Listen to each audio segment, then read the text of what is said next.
American economy saw a major slump, contracting of its economy in 1929. It is post-World War I period. Europe is already economically ravished.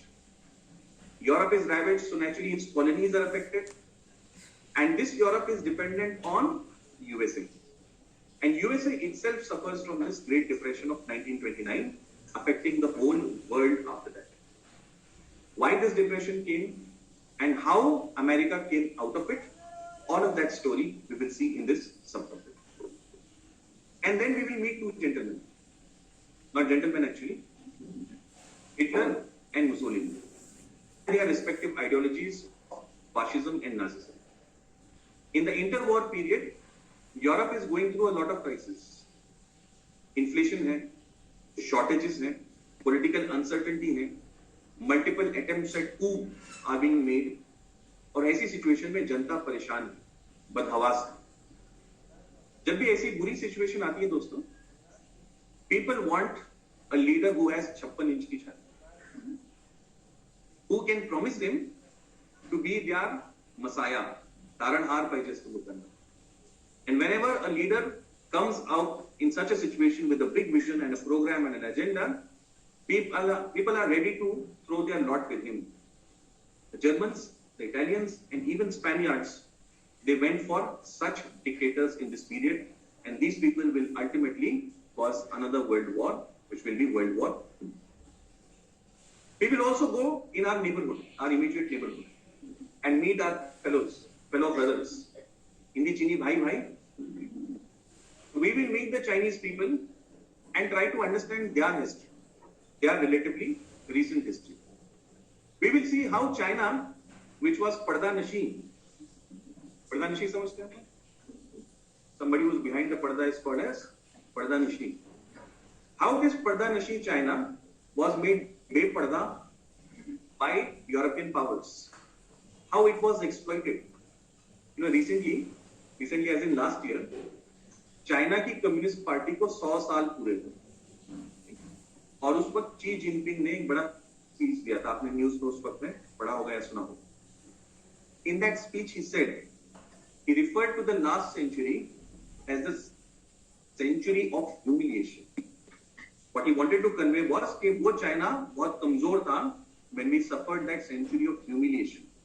Today's China is very different. And they are flexing their muscle. South China Sea देख लो, यहाँ पर में Djibouti में उन्होंने एक बड़ा military base बना दिया है, हॉर्न ऑफ अफ्रीका के अंदर. श्रीलंका के अंदर में they have taken the Hambantota port. Bangladesh में they are developing a port. Myanmar तो बिल्कुल बिक चुका है उनको लेकर. ठीक है. साउथ ईस्ट एशिया में किसी की हिम्मत नहीं है जो चाइना को कुछ बोले. साउथ चाइना सी में there is something called as, side note पर कह रहा हूं, there is something called as the 9 dash line. Okay? They have drawn a line with 9 dashes on the South China Sea. और सारे ASEAN countries को बोला, south east Asian countries को, that ये 9 dash लाइन के अंदर में जितना भी है ना वो मेरा है, बाकी भगवान का दिया सब कुछ है हमारे पास, उदय भाई की तरह. और वो 9 dash के अंदर में पूरा साउथ चाइना सी आ जाता, बचता कुछ ही नहीं. Now, सांगायचा मुद्दा काय, what I want to emphasize here is, you have a very different China today. But to understand today's China, we have to understand the Chinese revolution. Getting this point? How it became communist, how Mao led them into a different century. We also talk about Maoism in our country. Right? So what is the interconnection over there? All of that we will see in this topic. Next, we will see World War II, why it is being fought, how it is being fought, what are the consequences of World War II. All of these things we will discuss in detail. After World War II, League had miserably failed. We need some alternative for that. A new institution is therefore created, and our great United Nations organization is formed, which was completely Mr. India, invisible, during the Russia-Ukraine crisis. UNESCO का नाम सुना है आपने? एक WhatsApp पर एक forward चल रहा था that UN का रोल बस इतना ही है, एक कॉम्पिटिटिव एग्जाम्स के अंदर में यूनेस्को का फुल फॉर्म याद कराएं 2 marks. Its absence was so conspicuous that the criticism on UN is quite valid. अभी थोड़ा ज्यादा हो गया criticism, but हम देखेंगे उसके achievements, उसके failures, इस topic. Then we will see the process of decolonization. 84% of world surface area before World War II was ruled by few European countries. Kitna percent? 84% of surface area is being ruled by few European countries. Belgium जैसा country, Belgium Haryana से भी बहुत छोटा है, ठीक है, उसके पास में भी कॉन्गो जैसा colony, Congo is massive, Belgium इतना सा है, क्यों कितना था, but it was ruling Congo. So few 5 to 7 European countries, they are ruling such massive territory. But World War II के बाद में ऐसा कुछ हो जाता है that these European empires start to fold back, and many new countries are born as independent nation states, our country being the most famous example of it. So what was that process that led to decolonization?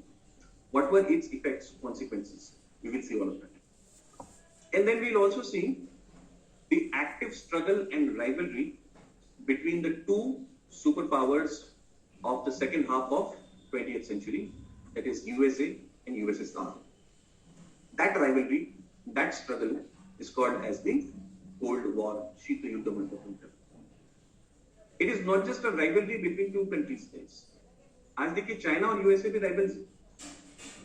China is now very closely, mirroring what USA has done. It is catching up with USA. But Cold War was a different kind of a rivalry. It was not just a major power rivalry. It was also a competition between two alternate models. The Western liberal democratic capitalistic model of USA and the communist authoritarian model of USSR. So या दोघांमधला संघर्ष, the competition between these two and its outcomes we are going to see in Cold War. Finally, we will see how communism is, as an idea, challenged, how many countries ultimately give up on it, and its greatest experiment, the USSR, finally fails and disintegrates. Okay? So this will be our last chapter, that is fall of communism and disintegration of USSR. Okay? I want you to quickly read through the topics before I take the next slide.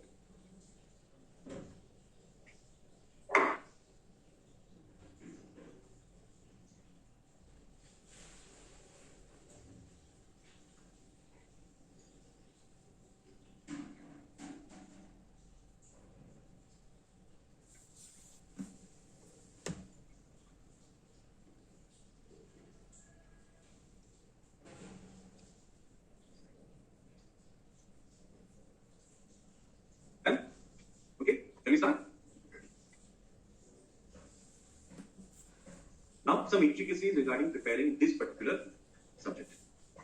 First, although for convenience sake, guys, we call this subject as world history, I want you to understand that we are not studying entire world history.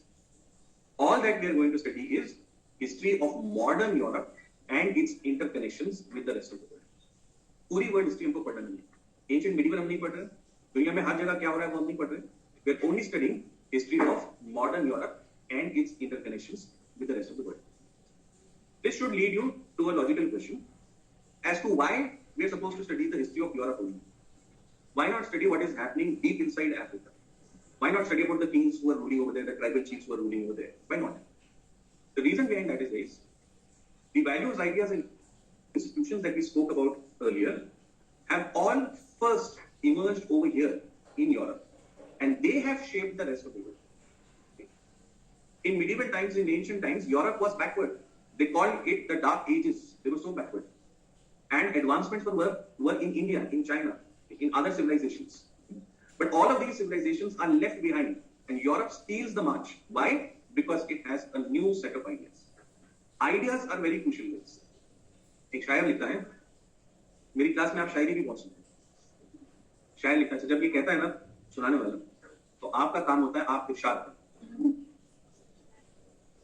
जानबूझ के बताया ताकि आप next time याद रखें. क्या लिखा है? सोच बदलो सितारे बदलेंगे. सोच, थॉट, सितारे, नक्षत्र, फ्यूचर, नक्षत्र देख करके पता करना. सोच बदलो तो तुम्हारा फ्यूचर बदलेगा. सोच बदलो, सितारे बदलो, नजर बदलो, नजारे बदलो। आपने विजन चेंज किया, आपको जो दिख रहा है वो चेंज हो जाएगा।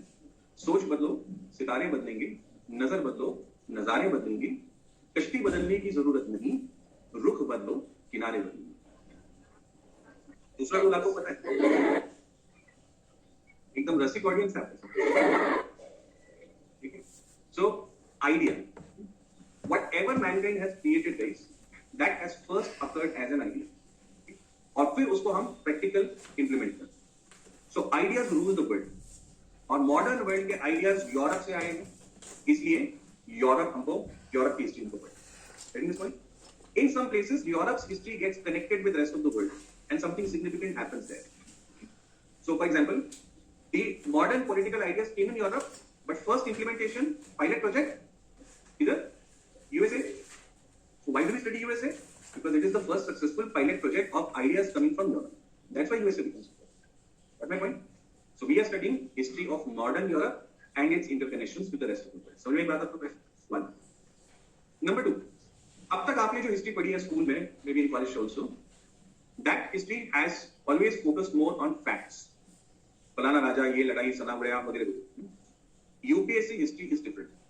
Here it is about the flow, the threads. Industrial revolution से क्या इंपैक्ट हो रहा है, उससे आगे नेक्स्ट क्या डेवलपमेंट होगी, उसमें से वर्ल्ड वॉर 1 कैसे होगा, वर्ल्ड वॉर 1 में से जर्मनी में डेवास्टेशन कैसे आएगा, उससे हिटलर का राइज कैसे होगा, उससे वर्ल्ड वॉर 2 के बाद में कोल्ड वॉर कैसे क्रिएट होगा। So the flow, interconnections, that is what UPSC wants to see, whether you understand that or not. Facts utne important nahi, flow bahut important. Got my point? Yes, no, guys? Yes. Next, you need to have an analytical framework, and this is common across your entire UPSC preparation. What do we mean by this word analysis? Very heavy word, so to speak. Analysis is made up of 2 root words. Lysis means to break, and ana means down. So analysis means to break down something complex into something simple. कोई complicated event हो रहा है, मंगल पांडे अपने seniors को गोली मार देता है, उसके ये कॉम्प्लेक्स इवेंट, लेकिन इसके पीछे क्या है, कॉजेस हैं, कुछ पॉलिटिकल है, इकोनॉमिक है, सोशल है, कल्चरल है, एडमिनिस्ट्रेटिव है। ठीक है, सो हम क्या करते हैं, उसको ब्रेक डाउन करते हैं and try to understand it at basic level. That is your analysis. वैसे ही कॉन्सिक्वेंसेस, आगे क्या होगा इसके लिए। So causes and consequences is what we have to understand. But it's point analytical framework. So flow, analytical framework, facts, as I told you, will be minimal. Okay? Don't get bogged down with facts. जितने facts मैं आपको notes में दे रहा हूँ, उतने facts sufficient हैं। आपका एक बार admission हो जाता है, तो you'll get entire booklets, okay? Collection of booklets. World history का एक note होगा उसमें, that will be sufficient in terms of facts. कुछ और आपको नहीं देगा, that will be sufficient. Lastly, interlinking it with modern India. Whatever is happening in world history will have a lot of implications for modern India. Okay? So what are the interlinkages? दोनों को आपको साथ में देखना है. And also see a lot of maps. Atlas, Orient Longman और TTK, दोनों में से कोई एक atlas हमेशा आपके डेस्क पर होना चाहिए. Whenever you come across a place in studying something, ensure that you look it up in the atlas. A lot of direct questions are asked, number 1, for that reason. And number 2, without understanding geography, you cannot understand history. It's not possible. So you need to know the topography of that region. Okay? These are the intricacies for studying world history. What my point thus far? All with me thus far? Okay. Now let us see the sources for preparation of world history. First and foremost is the old NCERT called as Story of Civilization, written by Arjun Dev. Story of Civilization. You will get a Xerox copy in our bookstore, Unique Academica, or you can download it from internet. It is not there on NCERT website. You will have to download it from different blogs where it is available. Story of Civilization. अच्छा, इसके 2 parts हैं, part 1 and part 2. So for us, part 2 is relevant for world history. Part 1 आपके काम करनी है. So take only part 2. Second source will be class notes. Okay? And third, after all my lectures are done, after you have read the entire class note and you've also gone through the NCERT, only then, if you feel that you still want to understand any topic in more depth, then and only then you can go to standard textbooks. Okay? These are not required per se, but if somebody has the interest, inclination, if you want to do it, then alternatives are there. 2 options are there over here. First is Jain and Mathur. and second is Norman Low. Norman Low, L-O-W-E, ऐसा spelling है, ई वहां से गायब मत कर देना, तो गिरे हुए हो जाएंगे। नॉर्मन लो। अब ये दोनों बुक्स की अपनी एडवांटेज और डिसएडवांटेज है, वो भी बता के चलते। The first book, that is Jain and Markle, is exactly according to syllabus. All the topics that I listed out, you will find all of them over there. But the problem is, it is written from history optional ka perspective. So it has a lot of depth and facts, which are not needed for GS. So if you read that book, ensure that you are at a very superficial level only. Don't get bothered by the details. One. Second one, Norman Low is a very interesting book, very enticing book. It is not too much of facts ka bombardment also, but it does not cover the full syllabus. It covers only from 20th century onwards. So the part before that is not covered. These are the two standard textbooks if you like to read them. Got my point here? Again, you will ask me, sir, if we don't read it, is it okay? It is perfectly okay. Notes will suffice with NCERT and class lectures. But if still you want to read, then you have to watch. Okay, आगे चलते हैं. And let me now give you the 9C framework for understanding any topic of history. What are these 9 C's? The first C is concepts. Guys, what happens with history is that everybody feels that this is a subject which I can understand very easily. No doubt, it's a very interesting subject and everybody can relate with it. But like any other academic discipline, history also has its fair share of concepts. But we feel that history is just a story, and story mein kya concepts hote? As a history has its own share of concepts. And without understanding those concepts, you cannot deal with this subject. Let me give you an example. You've heard the dream theory. Have you heard about the dream theory given by Dadabhai Naoroji? Now, what is the implication of using the word drain over there? Why the word drain? He has written an entire book, Drain of Wealth from India. So the title of the book has to capture the essence of the entire book. Do you agree with me? So when he is using the word drain, there has to be a lot of thought behind that, and such an intellectual person actually will not use it loosely. So why does he use the word drain? Any guesses? Why the word drain? Anyone? See, drain में क्या होता है? Flow, yes, that is one. But going beyond that, drain is a one-way flow. It's supposed to be a one-way flow. So when he uses the word drain, he wants to signify that there is a one-way flow of wealth from India. It is not a two-way process. So that concept has some significance over there. But we take it, very loosely. Another example. You've read about the civil disobedience movement of Mahatma Gandhi. Haven't you in school times? Yes. Now, what is the significance of that phrase, civil disobedience? Marathi मध्ये म्हणतात सविनय कायदे म्हणून. सविनय. So what is civil about this civil disobedience? Anyone? Yes. Common masses. Okay. I was expecting that answer. I appreciate that you said that. This is how we were taught in school. Civil means related to civilian, common people, masses. And Gandhiji, our perception also is that it's about masses and people. Okay? But that's not the case. Civil here means that we are breaking the law. Gandhiji ne salt utaya tha na mukhi par. We are breaking the law, but we are doing that in a civilized way. Savinay paddhati मध्ये आम्ही ते करतो. The revolutionaries are also breaking the laws, and Gandhiji is also breaking the law, but there is a difference in approach. Okay? Gandhiji's method is civil, Savinay Paddhati. Got this point? Okay, so that word, that concept has significance over it. I just told you the idea of nationalism. We use the words nationalism and patriotism interchangeably. Okay? Rashtravad or Desh Prem. इसको हम interchangeably use करते हैं. But Rashtravad, that is nationalism, is different from patriotism. Nationalism is feeling of oneness in a group of people who have some common characteristics. इसमें people. Okay? Whereas patriotism is the love for the place where you were born or where you live. It's associated with place, and this is associated with people. Patriotism has always been there. Ashok Maurya के time पे जो मगध में रह रहा होगा, will that person not love Magad? Isn't it a human feeling to love the place where you are? Obviously it is. So the concept of patriotism has always been there. But nationalism was not there. It's a modern concept or a modern idea. Getting this point? It starts in Europe from the French Revolution. Okay? So concepts are there in history and they are very important. We need to understand that. This is the first C, concepts. Second C is conditions. whatever we do as human beings, there's always a background to it. There was a story that I had read that a man was traveling in a metro in New York, and he was there with his two kids. His two kids were all agitated. They खूप दंगा करत होते पूर्ण metro मध्ये. They were shouting, yelling, fighting, and disturbing everybody in the metro train. But this man was completely unbothered by what his kids were doing. He was not even looking at them, not even hearing or seeing what they're doing. So one passenger got very irritated, and he went up and told this man that, haven't you taught some manners to your kids, how to behave in a public place? And moreover, you're not even concerned with what they're doing.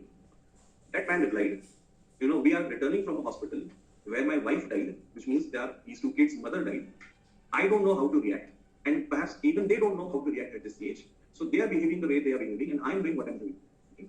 So when we do something as human beings, there are some specific conditions behind that. Historical events are not any different.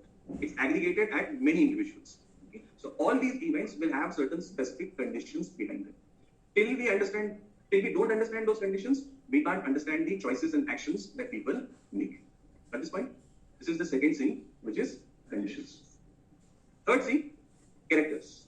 Patra Janapad. Historical events are like dramas which are unfolding on the stage of time. And these dramas are being acted by certain characters. Napoleon makes a choice of waging a war with all of Europe and expanding his empire. And that action of Napoleon results into ideas of French Revolution being transmitted to all nooks and corners of Europe. So that character is playing a certain role, which is very crucial for us to understand. Gandhiji similarly makes a choice of satyagraha, of non-violence, of truth, right? He decides to fight British imperialism in a certain way, and that has had an impact not just on India, but also on the rest of the world. He continues to inspire every movement which is being fought against any form of exploitation. They may accept or reject his model, but somewhere or the other, they will know the way Mahatma Gandhi has fought it. So these are historical characters about whom we should know. Third point. What are 3 C's thus far? Concepts? Characters. Okay. Next C, characteristics. Or जिसको मराठी में कहते हैं वैशिष्ट्य. Every historical event will have some unique characteristics, which will make it different from other events. To give you an example, Gandhiji led 3 major movements: non-cooperation, civil disobedience, quit India. All 3 are movements led by Gandhiji. Same philosophy, satyagraha, ahimsa, वगैरह वगैरह. Okay. Same organization, that is Indian National Congress. Largely the same leaders also, Patel, Nehru, so on and so forth. Okay. But each movement is very different from the other because of some unique characteristics. Non-cooperation में you see Khilafat movement is club, participation of Muslims is very high. Civil disobedience के अंदर में directly breaking of laws, Gandhiji is doing that for the first time on a mass scale. Quit India में Gandhiji declares quit India and he is arrested. Britishers say to Gandhiji, देखो आपकी जो followers हैं ना, violence कर रहे हैं. You tell them to stop that violence. This time Gandhiji says, no, I will not stop them from doing violence. You are committing greater violence against them. Same Gandhiji who had called off non-cooperation movement because of Chauri Chaura in Quit India 1942, he says, I am not going to tell them to stop anything. Okay. Can you see the characteristics? Aren't they different? So, historical events के characteristics. Remember that thing? Fourth C, characteristics. Fifth, chain. Chain something. Certain events are there in the larger event. Mangal Pandey shot his senior. He is hanged. Sepoys in Meerut revolt. They go and ask Bahadur Shah Zafar to lead the revolt. He jumps in. Following him, Rani of Jhansi and many other such people. They start. Britishers respond. ये सारा क्या है? Chain of events. Okay. तो कुछ important events within events. उसकी chain श्रृंखला ये हमको पता होना चाहिए to appreciate that topic of history. If we don't know those, that sequence of events, then we may not able to get the full import of that topic. Next chain. Next C is climax. Climax is the immediate outcome of that event. और इसके बाद का C साथ में बता देता हूँ. Consequence is the long-term, we can say, implication of that historical event. Climax, immediate, consequence, long-term. समझ में आता है? Revolt of 1857 के बाद में immediate outcome क्या है देखिए? ईस्ट इंडिया कंपनी का रूल खत्म, crown directly take over, princely states को कह दिया कि हम आपको एनेक्स नहीं करेंगे, फलाना फलाना की सच। लॉन्ग टर्म में बहुत सारी चीजें होती हैं। क्या क्या हुआ है? आर्मी में रिफॉर्म्स आ रहे हैं, मार्शल रेस की कंसेप्ट को लेकर के आते हैं ब्रिटिशर्स, लेजिस्लेटिव डेवल्यूशन की शुरुआत करते हैं, divide and rule policy use करते हैं। What are these? These are long term consequences. So climax and consequence. Got my point, this one? Everyone, can you tell me the 7 C's now? First, concept.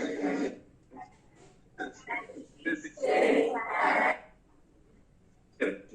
बाकी के दो बाकी है. Next two, contemporary aspect and comparison. The history that you have been taught thus far in school and college, that was history with blinkers. Marathi मध्ये म्हणतात झापडे. Horse को लगा था, so that he cannot see either side. He can see only in the front. But when you study history for UPSC, especially for history optional people, when you are studying what is taking place in India in 1857, you must also simultaneously have an idea of what is happening around the world at that point. Okay? So contemporary aspect, things are interrelated. Mahan Napoleon, he will try to stop Britain from trading with Europe. And consequently, Charter Act will be passed in 1813, which will end the monopoly of East India Company. क्यों हो रहा है ये? Because of something happening in Europe, Charter Act in 1813, India is going to stop or end the monopoly of East India Company. So contemporary aspects हैं, interconnections हैं, yes no facts हैं. Yes. I'll give you one more example. In World War II, the Chinese were fighting the Japs. Japan had taken control of entire coastal area of China. The Chinese government was pushed inside in the mountainous regions. And America wanted to defeat Japan. Pearl Harbor पे जाके attack किया था ना Japanese ने. America wants the Japs to be defeated. So the Chinese government must fight. So Americans were supporting the Chinese people. And you know how? They were using our, we can say, airstrips in Arunachal to airdrop stuff for the Chinese government. Okay? They pressurized British government. Winston Churchill से कहा कि वो पंडित नेहरू महात्मा गांधी जो बोल रहे हैं ना वो आप सुनिए. Don't offend the Indians, because अगर इंडिया में कोई पब्लिक मूवमेंट शुरू हो गई तो हमारा ये war effort to support China disturb हो जाएगा. So that's why Cripps mission comes to India in 1942. Why is Cripps mission coming? It is because of pressure from F.D. Roosevelt, US president. At this point, so contemporary aspect हमको देखते हुए चलना. And last point, comparison. Comparison, तुलनात्मक अभ्यास. Whatever you study, try to compare those things which are similar and dissimilar in different ways. A lot of questions of UPSC will be framed to see whether you have studied comparatively or not. I'll give you many examples as we go. Okay? Only that student can write a comparative answer who has really understood the stuff. It's easy to by heart things straightforward and quite challenging to understand things in comparison. You have to apply your mind, basically. Okay? So we study stuff comparatively. So मैं बात आपकी कैसे मैं आगे बताऊंगा आपको. You got the 9 C's now? Okay? चलो आगे बढ़ो. Let us see the first topic, which is industrial revolution. And see the first two. See the two questions asked on this topic thus far. पहला question है, why did the industrial revolution first occur in England? England में ही क्यों हो रहा है ये पूछा है. कौन सा सी दिख रहा है आपको इसमें? Yes. Conditions. All agree with me? England में ही क्यों हो रहा है, मतलब इंग्लैंड में कुछ कंडीशंस है ना, तभी इंग्लैंड में हो रहा है वो. ठीक है. So in other words, अगर हम उसको 9C में फ्रेम करते हैं, so what were the conditions in England for industrial revolution to take place over there first? तो मैं आपको that is first. अब देखिए next part देखिए. Discuss the quality of life of people there during the industrialization. Quality of life of people there during industrialization. Which C? Characteristics. बराबर. Next.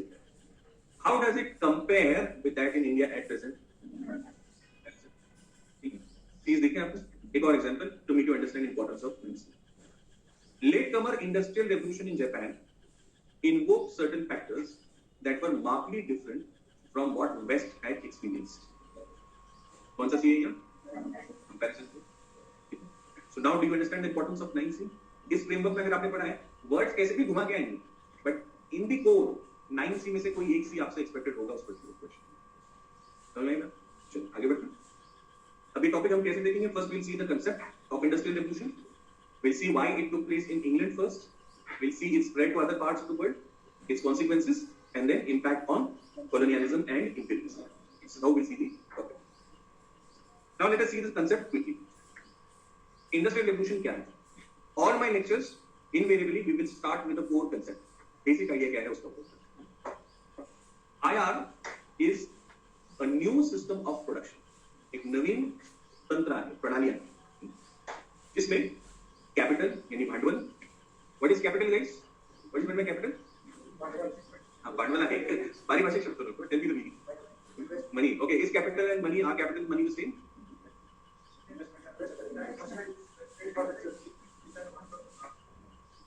Okay. एकदम textbook definition दी थी पूरी आपने. Very good. But that's the essence of it. In short, अगर हम बहुत simple तरीके से कहें, तो वो मनी जो आप इन्वेस्ट करते हैं to earn more money, that is capital. Okay. That same money when you use for buying or selling stuff, that is money. But when you invest it, that becomes capital. Okay.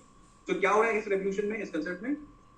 नई system आ रही है, नई प्रणाली आ रही है, जिसमें capital, machine tools, human labour, raw material, all of this is brought together in a place called as factory. ठीक है? और इस फैक्ट्री को जोड़ा हुआ है मॉडर्न पावर. पहले क्या होता था, देखिए, जो शिंपी है, जो टेलर है, वो घर में बैठ के कपड़ा सी रहा है. जो बुनकर है, वीवर है, वो अपने घर में बैठ के वीविंग कर रहा है कि नहीं? और जो नदाफ लोग होते थे, जो जिनिंग करते थे ना, कॉटन में से सीड निकालना, ठीक है, वो लोग क्या करते थे, वो लोग घर घर जाते, जिसके पास भी कॉटन है उसके घर जाते थे और वो काम करके थे. अब ये सारी चीजें क्या हो रही है?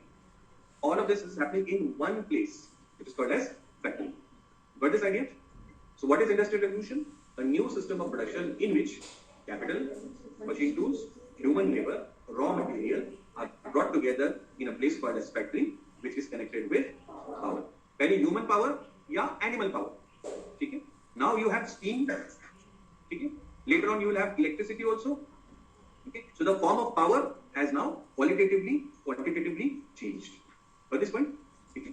Because of this, now it was possible to mass produce stuff in less time. और जब आप mass produce करते हैं, कम वक्त में करते हैं, तो cost भी कम हो जाती है.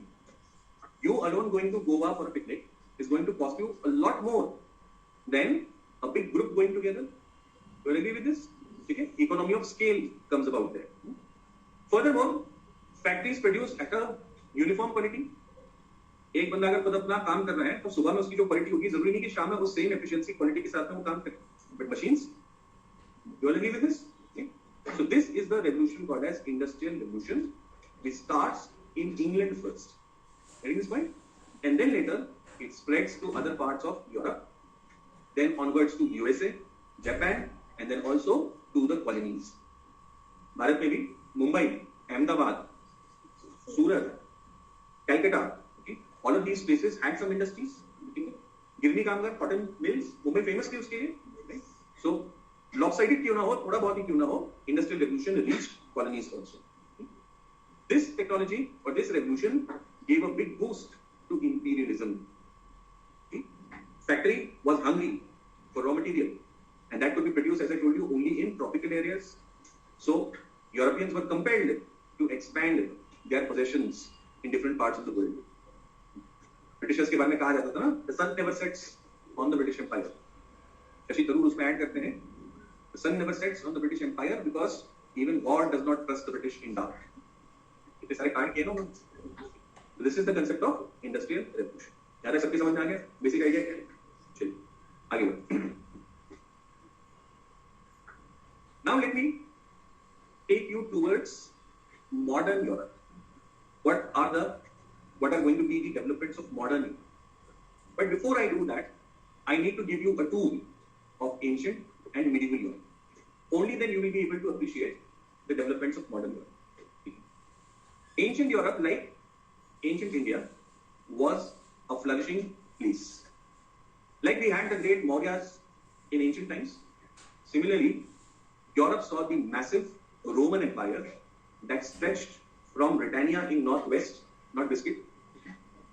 Southwest में you had Spain, all of West Europe, Italy, southeastern Europe, that is Balkan area as we know it today, Turkey and Asia Minor, some part of West Asia, and northern coast of Africa. So spreading across 3 continents of today, this massive Roman Empire existed.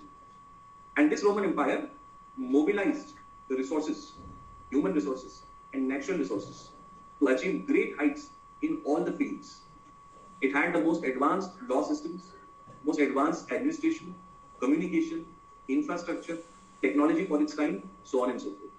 So ancient period में Rome was flourishing, that is Roman Empire was flourishing. To give you just one example, to give you a taste of their attainments, you know, the Romans architecturally developed the idea of an arch. Marathi में जिसको हम कमान बोलते हैं. Arch is an engineering marvel. Arch allows you to build a dome. If you rotate that arch 360 degrees, you get a dome. And dome allows you to have a hall like this one without pillars in between. So if you want a big stately hall or a place of worship, you don't want pillars in between, right? So dome allows you that. That concept came from Rome. They built up massive stadiums which would seat 50 to 70,000 people. And their view of the arena, that is the ground between, was not obstructed. You need complex mathematical calculations and engineering attainments to build that kind of a stadium. They had very advanced law systems, administrative structures. Their army was unparalleled. ये सारी चीजें आपको ancient Rome में. But all good things come to an end. जैसे चांगल्या गोष्टींना दुष्ट लागते. What happened with the Romans? The Romans got split into two parts. That is the Western Roman Empire and the Eastern Roman Empire. They were constantly fighting the tribes of this area, Germania, that is today's Germany and Central Europe. And these wars on their borders made them weak, and ultimately they split into two. What are the two parts? Western Roman Empire and Eastern Roman Empire. Okay? This Western Roman Empire further fractured into many smaller kingdoms over next many centuries. ये कब हो रहा है? This is happening around 400 AD. The vertical split is around 400 AD. And East, West then slowly gets fractured into smaller kingdoms. Eastern Roman Empire, on the other hand, continued for several more centuries, although its area was also holding back. It was shrinking. And the capital of this Eastern Roman Empire was the city of Constantinople, जिसको आज हम Istanbul के नाम से जानते हैं. I want you all to observe this map carefully. The city of Constantinople or Istanbul is very strategically located. The kingdom who controls the city has direct control on two straits, Bosphorus and Dardanelles. And the person who controls these straits is able to control the access to Black Sea and onwards here to Mediterranean Sea. So the trade of this entire region was in the domination of the person who has the city of Constantinople. So मेरी बात आप लोग यहाँ. All of this is going to come later. इसलिए मैं आपको यहाँ पर map specifically focus करवा रहा हूँ. आज देखिए यहाँ पर मैं this is Crimea. This Crimea was part of Ukraine, and Putin annexed this in 2014. Why I am sharing this to you? Because history repeats itself, and one reason why it repeats itself is because geography remains the same. Crimea is also very strategically important. The person who has control of Crimea is able to dominate the Black Sea. So Putin wanted to dominate this Black Sea, and that is why he annexed this. This game has been going on for centuries.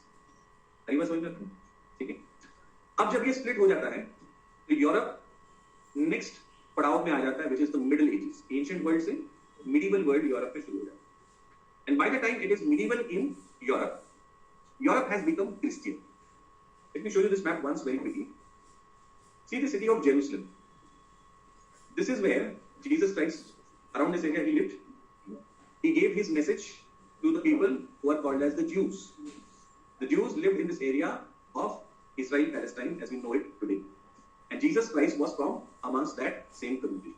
He was like a social reformer of that day and age who wanted to bring back the society to its original thoughts, its original religion. अब क्या होता है कि जब कोई इंसान reformer बनता है, तो समाज के जो एस्टैब्लिश्ड लोग होते हैं, उनको उसके रिफॉर्म्स अच्छे नहीं लगते. Because those people who are enjoying the current situation, they don't want any change. So such people, what do? They persecute the reformers. So Jesus Christ was persecuted and ultimately killed with the help of Romans. Romans are rulers, and people living in this area are Jews. तो राज Romans का है, रहने वाले लोग Jews. समझ में आता? ये कब हो रहा है? 33 AD, when Jesus Christ is crucified. Got this point? Around 300 years later, 300 साल बाद, Roman Emperor Constantine, he came to know about the ideas given by Jesus. He liked the concept and he accepted Christianity. कब की बात कर रहे हैं हम? 300 AD. लोग समझ में आ रहे हैं आप? And when he accepts Christianity, then all of Europe becomes Christian. Because that religion now has state patronage. Romans earlier were not Christians.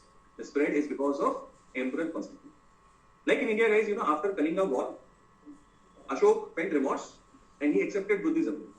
So Buddhism got state patronage, and so we see spread of Buddhism very rapidly. He established the Sangha. He sent many bhikshus not only across the country but also to foreign countries. Similarly, we see Europe turning towards Christianity. समझ में आता है? अब Europe में after 400 AD, we are seeing the start of the Middle Ages, and in this Middle Age, the life in Europe is very church-centric. Let me explain what do I mean by church-centric. Before the advent of Christianity, Romans did not have any organized religion as such. They were pagans. So there were no limitations, no theocratic or religion-based limitations on their thought process. But once Christianity comes, apart from many good things, there is one limitation also that is coming in. Bible says that man is born in sin. इंसान जो पैदा हुआ है ये गुनाह में पैदा हुआ है. क्यों? क्योंकि हमारे सबके great, however great you add to it, father was Adam, and Adam was there in the heaven with his partner Eve. They committed a sin in the heaven of eating that forbidden fruit. After that, they are dispatched to earth. So they are sent over here because of that sin. So the purpose of this life is to remove the effect of that sin on our lives and go back to God in a pleased way. It means God being pleased with us. At this point, this was the dominant narrative of Christianity. यहाँ तक बात समझ में गया? ठीक है. इसका मतलब life on this earth इसका कोई मकसद नहीं है except the pleasure of God, going back to Him after removing all that sin. That becomes the central focus of Europe's life. And when your life, yes sir. Yeah, please go. It is there. Yes. It differs a bit, but basically the core is the same. That man is born in sin and God is displeased with that. So Jesus has come basically for what? अगर और technicality में जाएंगे, so Jesus has come for what? To basically bear that sin for us. Okay? So we are indebted to Jesus for what He has done. He has gone on the cross. लेकिन हम इसमें technicalities में जाएंगे तो Jesus की जगह पर में वो religion वाला class हो जाएगा. So that's why I'm not doing. With me? Okay. So religion becomes very central and the focus of life is now changed. समझ में आ रहा है? Okay. So क्या हो जाता है? आपकी सारी जो creative pursuits हैं वो स्टॉप हो जाती है and you become very religion centric. आप तालिबान देख लीजिए. Okay. तालिबान के शासन के अंदर में कोई constructive development होगा क्या? Very unlikely. Why? Because the focus is excessively only on one aspect, that is religion. Religion has its own importance. I'm not denying that. Okay. For morality, for stability, all of that is relevant. But making it the only center or focus of your life is what is problematic. Furthermore, in this religion, there was an institution called as church. Okay? Church and its head, the Pope, they became the interpreters of the religion for the common masses. आम जनता religion को नहीं समझ सकती. God क्या चाहता है ये तुम नहीं समझ सकते. इसलिए हमारी जरूरत है, intermediary की जरूरत है. Okay? So we will tell you what is expected of you. सही क्या है, गलत क्या है, पाप क्या है, पुण्य क्या है. अगर आपने पाप किया है तो उसमें से कैसे निकलोगे, ये सारी चीजें कौन बताएगा? Church will tell you. And when there is this concentration of religious power, then there are a lot of malpractices that start in the society. Okay? I'll give you one example. In medieval times, when church was very central in Europe life, Christians had to go to the church and confess what paap or what sin they have committed. Okay? पादरी के सामने आपको ये चीज बतानी पड़ती. Between God and you, there is an intermediary. You can't talk to God directly. You can't tell God that I have made this sin. Please forgive me. You have to tell the padri. Okay? And then that padri used to sell something called as letter of indulgence. What is this letter? आप 10,000 का ये letter मेरे पास से खरीद लो और मैं उस letter के अंदर में गॉड के बिहाफ में एक माफीनामा लिखूंगा. You pay me 10,000 rupees and I will give that माफीनामा to you. That will be your forgiveness for that particular sin. So first come and confess to me and then pay me for that particular letter. People were paying. Why? Because once you become religion obsessed, then your critical thinking, तुमची सत्सद विवेक बुद्धि, that gets affected. You don't remain rational individuals. समझ गया था? So Europe, from being a flourishing civilization, becomes a slowly decaying kind of a society. Religion-centric life. So may I have first one? Yes, no, guys. Okay. Let's see the next one. Second, weak kings. As the Western Roman Empire started to fracture, smaller kingdoms were created who were no match to the power of the great Roman Emperor. Roman Emperor, you can imagine, Julius Caesar, Constantine, they were ruling over such massive areas. So they must have been so powerful. Okay?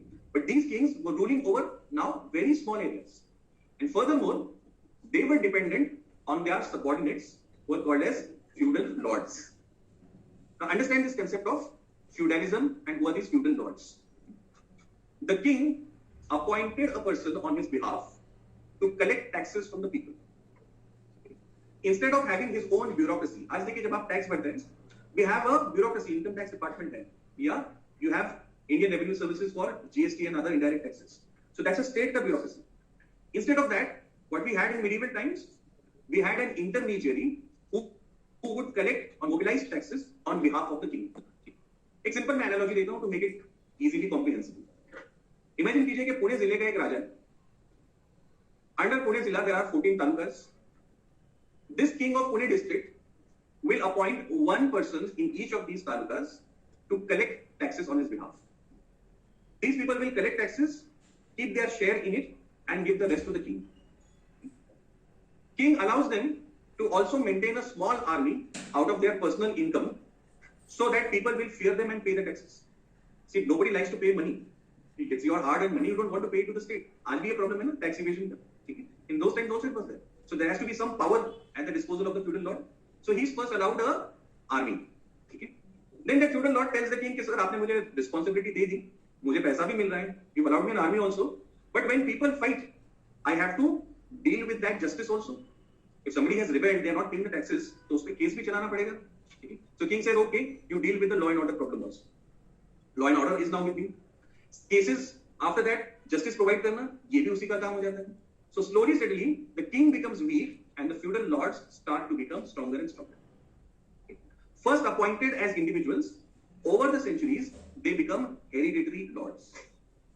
जैसे आपने पुरानी 70s और 80s की फिल्में देखी होंगी ना, उसके अंदर में हमारे अमरीश कपूर ठाकुर साहब होते थे. Have you seen those movies? And ये ठाकुर साहब जो है गांव के अंदर में घोड़े पे घूमते रहते.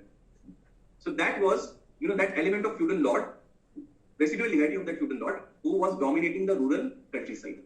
वैसे ही यूरोप के अंदर में ये फ्यूडल लॉर्ड्स वहां पर में काम करते हैं. ठीक है. The king became so weak that he could not enforce discipline on these feudal lords also. ये लोगों ने अपने castles, गढ़ी मराठी में इसको कहते हैं, छोटे से किले बना लिए in rough terrains. And when the king came to fight them, they used to retreat into those castles or manors and lock themselves from inside. They had stocked up food, water, everything for 7-8 months, and the king's army is left in the lurch outside, and this fellow is having a Majani life inside. So the king is now helpless. All the money is being collected by them. They have become hereditary. They are collecting taxes. The king has become a titular head of the king. Can you see the comparison? From the all-powerful Roman emperor to a weak king. This is the transformation of the polity in medieval times in Europe. Did you understand this? Yes, no, can't say? Okay.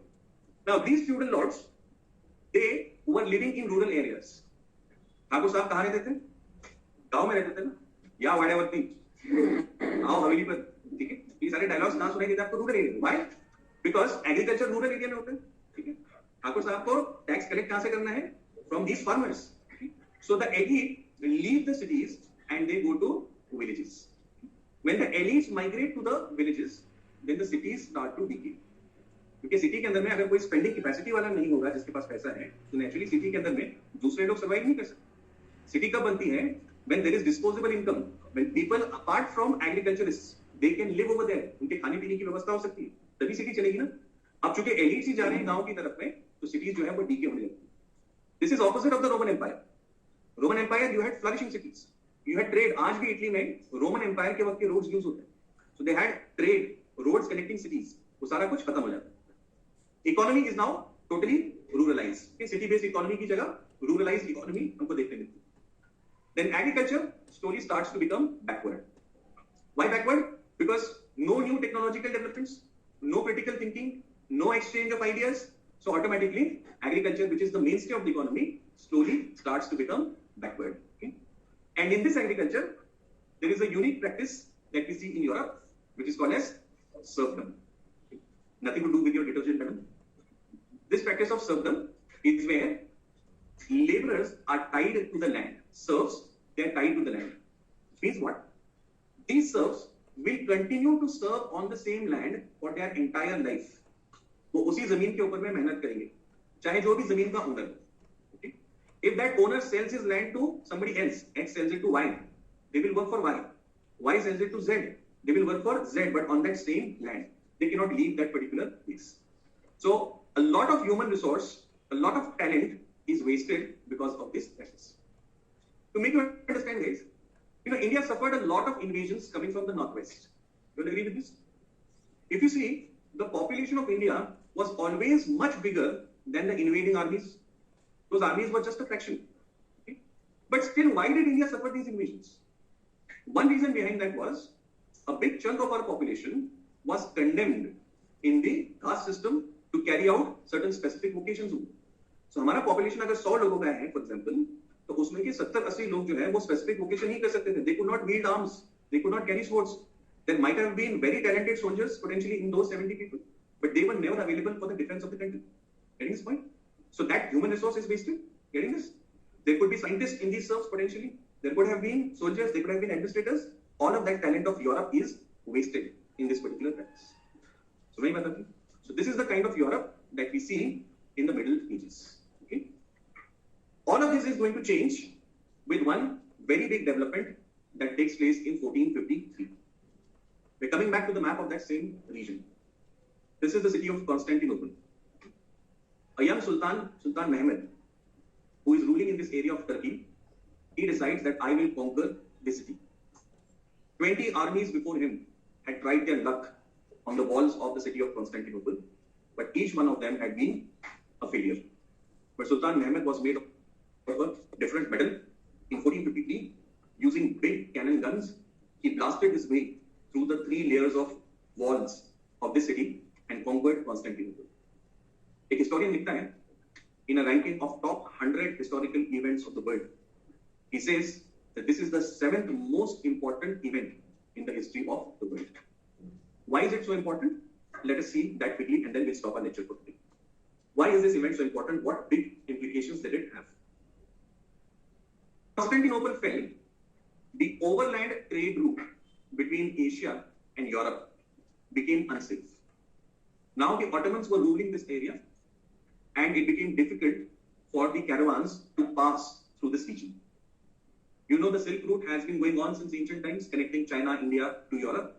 Now that overland trade route was very difficult. And Europe loved Asian stuff, especially Indian spices.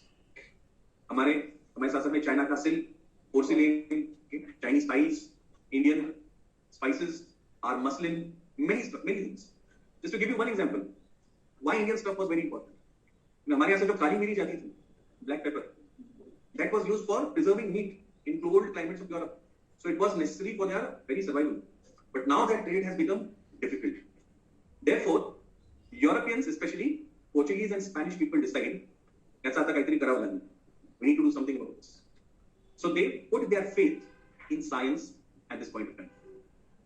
Around this time, people like Newton, Galileo, Copernicus, Mendel, all of those fellows who have harassed you in your school times, those same fellows have given their scientific ideas.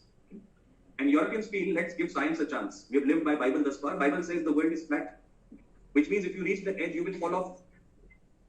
Okay? Science says, no, it's not flat. It's like a ball, elliptical ball. So if you circumnavigate into the Atlantic, at some point, you will reach Asia. Okay? They did not know that on the other side, there are 2 massive continents, North America and South America by that time. So if we go around, kabhi na kabhi to jaake Asia pahunchenge. Right? So Portuguese and Spanish people, they decide to give it a try and they set out sails to reach Asia in general and India in particular. And from here, Europe का exciting time शुरू हो गया. Europe के अच्छे दिन आने वाले. ठीक है? अच्छे दिन जो है वो ऐसे करेंगे, हम next lecture में लेकर आएंगे. आज के लिए मैं यहाँ पर मैं lecture को stop करता हूँ. In my next lecture, we will see how Europeans reached North and South America, built up colonies, traded with these places, and how that had an impact on industrial revolution in future. I hope you enjoyed the lecture, guys. Yes. I'll meet you in my next class.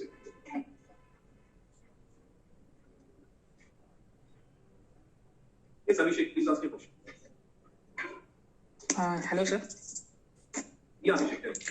Sir, I have 2 questions, not from this topic. But, sir, you talk about the thinking mind at starting. Sir, I understand it is important, but there is a limited time. And you also talk about the coverage of syllabus. So we have a limited time and what syllabus. So how can we like we read the book and like we read topic and we think over that. Hello? Abhishek is asking a relevant question. He said that, sir, I agree with you that we need a thinking mind, but we don't have the time to think. Okay. So how do we think when we are so burdened with lectures and all that we need to do? A simple उसका तरीका. Every day, start with 15 minutes, 15 minutes. For 15 minutes, keep away all your textbooks, material, notes, everything. And just sit and contemplate over what you studied today, whether it was in the class over here, or whether you read some book or some notes or some material. Just think over it. Let your mind wander over it. जो भी हमने discuss किया, ancient Europe कैसा था, Roman civilisation कैसे थी, वो कैसे डिक्लाइन हुआ, इस चीज पर सोचिए. Let your mind wonder. 15-20 minutes इतना तो वक्त होगा ही सभी के पास. ठीक है, start with that, develop that habit, and once you start doing it, you will be doing it throughout the day. Even when you are sitting in the class, while I am discussing with you, it will not be a one-way process. You will be critically looking at what I am discussing. Okay? You will have a lot of questions coming to you. Pop up होते रहेंगे. ठीक है? Class में आप सवाल पूछेंगे, बाद में सवाल पूछेंगे, फ्रेंड्स के साथ में डिस्कस करेंगे. जब आप ऐसे पढ़ाई करोगे ना, where you are really getting drenched in the information or the knowledge that you're gaining, then that process will be very enjoyable. ठीक है? अगर आप उसको डल तरीके से अगर आप करोगे, where you are not thinking, it's just a one-way process, then it will become very cumbersome. Okay, so it's just about starting it, Abhishek. Okay, you start it with this practice and you'll get used to it. Don't worry, you will have sufficient time to contemplate and think about it. Okay, I hope that answers the question. Dipshika, yes, you can unmute and ask. Sir, my name is Dipshika Shitode and I'm from Aurangabad branch. Okay. My question was that since I'm into online classes, I want to know what is going on. As in, what is in context of? In context of what you are teaching and what the syllabus is all about. Okay, I guess you did not join us from the beginning then. No, sir, I didn't because I was first doing the offline classes, but due to some personal issues and health issues, I needed to come back to Madhya Pradesh. So I couldn't continue the offline class. Today we had a discussion on world history, its syllabus, its intricacies, its sources, and then we started our discussion with the first topic, which is industrial revolution. You can get a link for this lecture on YouTube also. It's being relayed live over there. Or you can also get a recording of this later. So don't worry about that. Once you watch the lecture in toto, then you will have a complete time of what we discussed. Don't worry, Ruchika. And all those, Thank you, sir. don't worry, we will be providing you support with recorded lectures in case you missed any. Thank you, sir. Thank you. All right, Ruchika. All the best. Take care. Thank you, sir. Thank you all of you. I'll see you in my next class.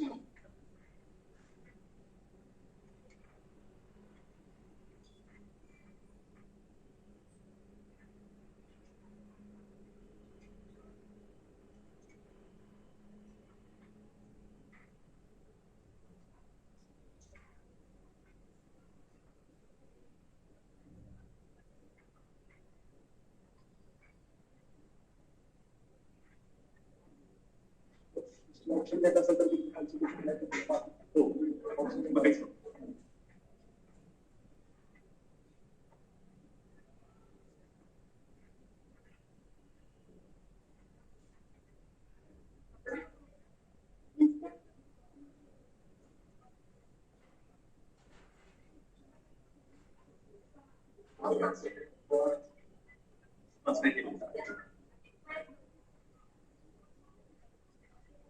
They're different. They have the same religion, they're Muslims, but they are different people, ethnically. Turks are different from Arabs. Turks.